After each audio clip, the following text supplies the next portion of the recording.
ज्योतिबा डोंगर इथं ज्योतिबाची चैत्र यात्रा दिनांक 12 एप्रिल रोजी होणार असून चैत्र यात्रा नियोजन आढावा बैठक जिल्हाधिकारी अमोल येडगे यांच्या अध्यक्षतेखाली झाली।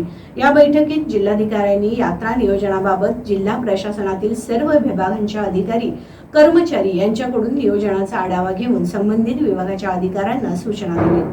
ज्योतिबा डोंगर येथील चैत्र यात्रा काळात भाविकांना आणि ग्रामस्थांना मूलभूत सेवा सुविधा पुरवण्यासाठी जिल्हा प्रशासनातील सर्व विभागांच्या मार्फत ज्योतिबा डोंगर इथं युद्धपातळीवरती तयारी सुरू आहे। या तयारीचा आढावा घेण्यासाठी जिल्हाधिकारी अमोल येडगे यांच्या अध्यक्षतेखाली यात्रा नियोजन आढावा बैठक घेण्यात आली। या वर्षीच्या यात्रेला 9 ते 10 लाख भाविक उपस्थित राहतील या पद्धतीने नियोजन सुरू आहे। पाणी पुरवठा, स्वच्छता, वाहतूक, सुरक्षा, आरोग्य आणि इतर सर्व विभागांचा आढावा घेण्यात आला। प्लास्टिक मुक्त यात्रा करण्याचा संकल्प करण्यात आला। कापडी पिशवीचा वापर करावा, सासनकाठीची उंची मर्यादित ठेवणे, यात्रा काळात ज्या ठिकाणी अन्नछत्र असतं त्या ठिकाणी प्लास्टिक बाटलीऐवजी कागदी कप वापरण्यात यावे। भाविकांवर नियंत्रण ठेवण्यासाठी ड्रोनचा वापर केला जाणार आहे। वादळी वाऱ्यासह पाऊस होण्याची शक्यता गृहीत धरून आपत्ती व्यवस्थापनास देखील दक्षता घेण्याच्या सूचना देण्यात आल्या आहेत।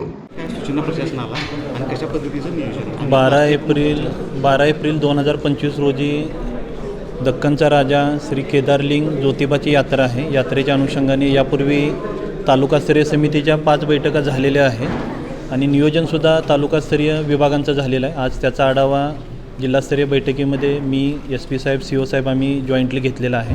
सर्व विभागांची तयारी झालेली आहे। यावर्षी यात्रा आपण प्लास्टिक मुक्त, होर्डिंग मुक्त यात्रा आपण करणार आहे।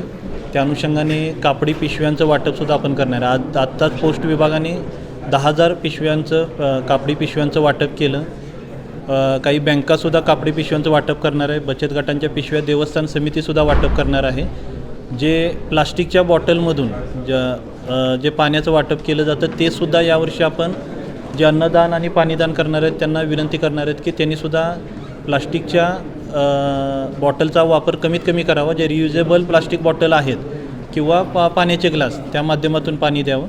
आणि स्वच्छतेच्या अनुषंगाने सुद्धा 6 तारखेला पूर्ण प्रशासनाच्या वतीने स्वच्छता मोहीम घेतली जाणार आहे।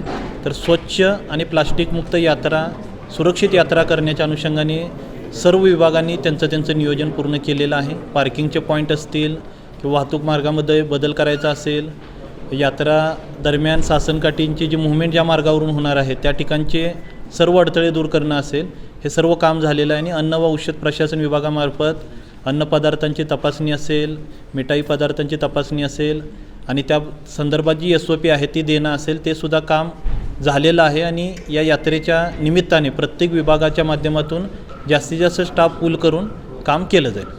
कोल्हापूर विभागाच्या डाकघरामार्फत देण्यात येणाऱ्या पर्यावरणपूरक कापडी पिशवी प्रदान समारंभ मान्यवरांच्या हस्ते करण्यात आला।